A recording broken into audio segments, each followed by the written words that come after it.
If you've ever had this feeling that something was terribly wrong with the world that we live in, but you couldn't figure out just what it was, then you've come to the right place. Secret societies, mystery religions, and the Illuminati have been controlling our reality since the beginning of time. But not anymore, because there is an awakening happening, and you are about to become a part of it. Wake up, because this is a call for an uprising. This is a call for an uprising. Welcome to today's show. I think one of the most frustrating things for all of us who are awake is the fact that this stuff is not just, people like to act like we're looking for these things and we've convinced ourselves in our heads that this stuff is going on, right? Where in reality, these people are being so naive because you have celebrities admitting to these things, admitting to selling their souls. And you sit there and you just go, are people not listening to this? And they're like, well, it's just a cliche. Why is it a cliche? Where did the cliche start where celebrities would say, oh, well, I sold my soul to the devil for fame and fortune, right? And we hear it over and over and over. And when people hear that, they don't laugh. It's not like the audience is like, ha, ha, ha, ha, whoa, good one, ooh. They're always saying this. They're telling you. And flat out, people ignore it. Listen to, all of these celebrities, at one point or another in an interview, if you can catch them talking somewhere, when they talk about fame and fortune, they always talk about the devil and selling their soul. But people think that this is a work of fiction. In reality, this is the world that we live in. The people who are the influencers, the ones who are famous and rich, and the ones that everybody strives to be like, the musicians, the actors, those types of people, they're only there to influence you. And they're in those positions because they've been put there, because they're part of these secret societies. They don't have any extraordinary talents. Sure, there's some of them that, sing really well. What did he do? Well, they summon spirits to do those types of things. They do invocations and all that type of crap. But these celebrities are always talking about selling their soul, and nobody ever seems to want to listen. Still do it. Why are you still out here? Well, it goes back to the destiny thing. I made a bargain with it, a long time ago, and I'm holding up my end. What was your bargain? To get where I am now. Should I ask who you made the bargain with? with the chief commander. On this earth? And on this earth, and then in the world we can't see. Try to sit down and write something like that.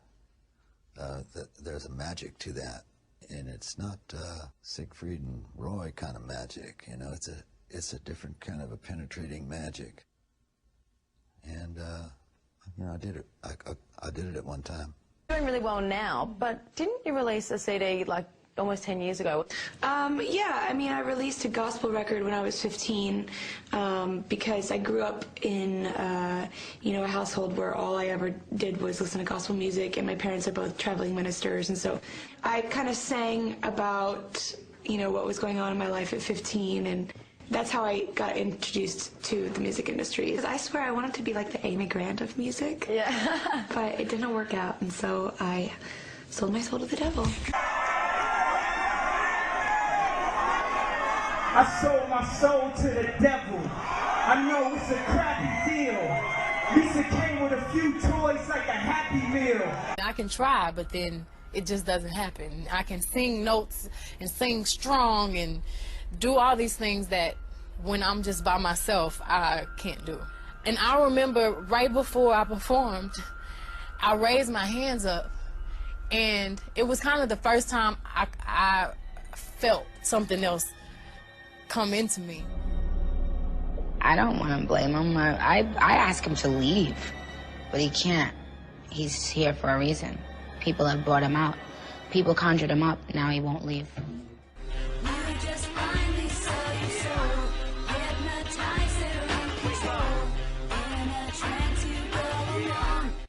Why is your hand over your eyes? I mean, I'll be funny. Because I'm a devil worshiper. We're talking about. It's a little bit off subject, but the same kind of principle. I heard that, and I won't mention his name, but it was a big leader and founder of a huge satanic organization. And he was on his deathbed, and for a Satanist at the time of death, it's a great victory for them, because death is a huge thing that they celebrate. And he was getting ready to die and pass on his powers and that. And on his deathbed, he must have got some revelation or an angelic appearance or something. And he went into shock, and he said, "Oh my. Oh my, what have I done?" He said, "There's something very wrong. There's something very wrong. There's something very wrong." Wow. And his whole life had been spent propagating these satanic beliefs, getting everyone to believe, establishing official organizations for Satanism. And then at the end of his life, he gets this light that comes to him, and everything that he'd built, he realized was. I was like, now I have to do something pretty ridiculous and insane with my life. So why not sell my soul and go on Jersey Shore? The battle with the devil comes in many forms, and it's waged on many front lines. We've seen the harrowing journeys of exorcism and deliverance ministry. We've taken a deeper look at the Amityville horror. Now, did the devil make you do it? Can an obsession with Satan wreck lives and drive people to kill? It was a gruesome crime. 15-year-old Elise Paylor was lured into a grove of eucalyptus trees by 3 teenage boys in 1995. They bound her neck with a belt, stabbed her repeatedly, and then raped her. Her body might never have been found if one of them, Royce Casey, hadn't come forward.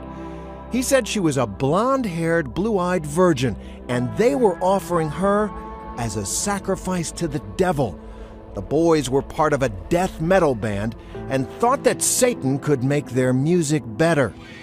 Casey said it was an idea they'd gotten from Altar of Sacrifice, a song by the heavy metal band Slayer.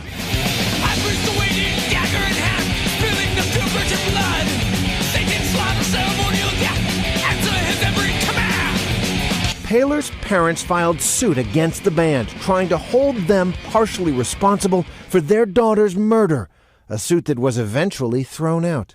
But for many believers, heavy metal remains inextricably tied to the devil, a kind of doorway or portal, like Ouija boards, witchcraft, or other occult practices that can invite the forces of darkness into a person's life. Dave Mustaine is one of the gods of metal, a founding member of Metallica and the founder and frontman for Megadeth. He says he has no doubt about the devil. The greatest lie he's ever told was convincing people he doesn't exist. And you know, you see people that think that he's like red, he's got a goatee and a pointy tail and stuff like that. He doesn't. He's very beautiful. He's an angel. Why would he look like some monster? He's capable of looking just like you. He could be in this room right now. We wouldn't know it. That's a scary thought. It's a very scary thought.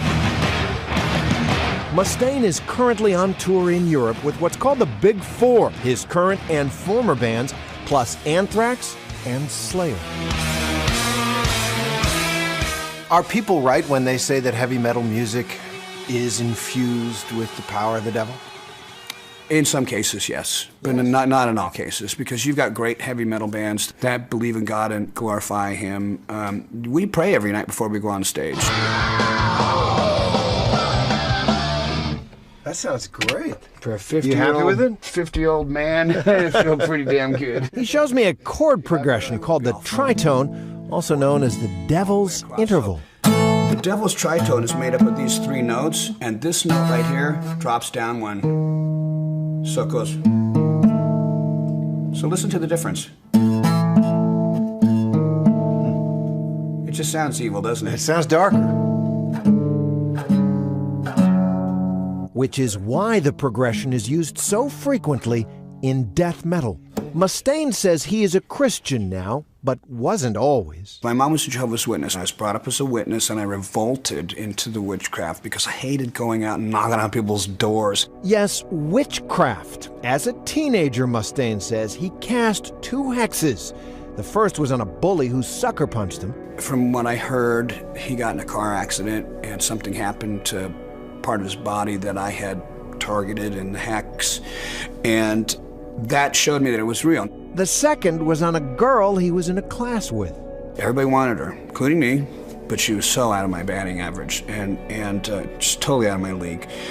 And I did it, and the next day she was in my apartment. You were convinced that these hexes, spells that you were casting, worked.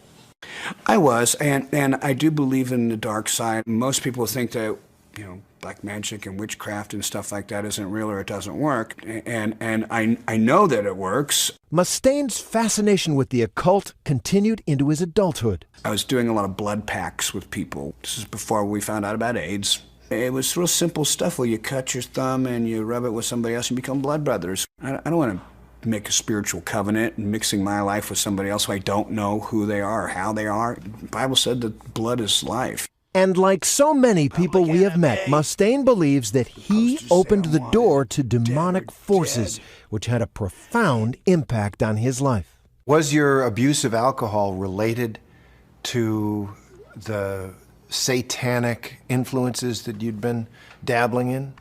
I'll say this.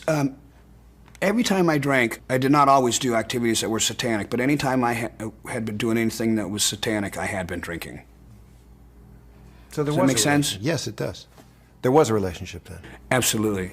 There are some songs Mustaine will no longer sing. Like Megadeth's cover of the Sex Pistols' Anarchy in the UK. And he says he believes he's better for it. I think that I'm more dangerous now that I've become a Christian than I ever was before when I was trying to go the opposite route, because I'm armed with the truth now.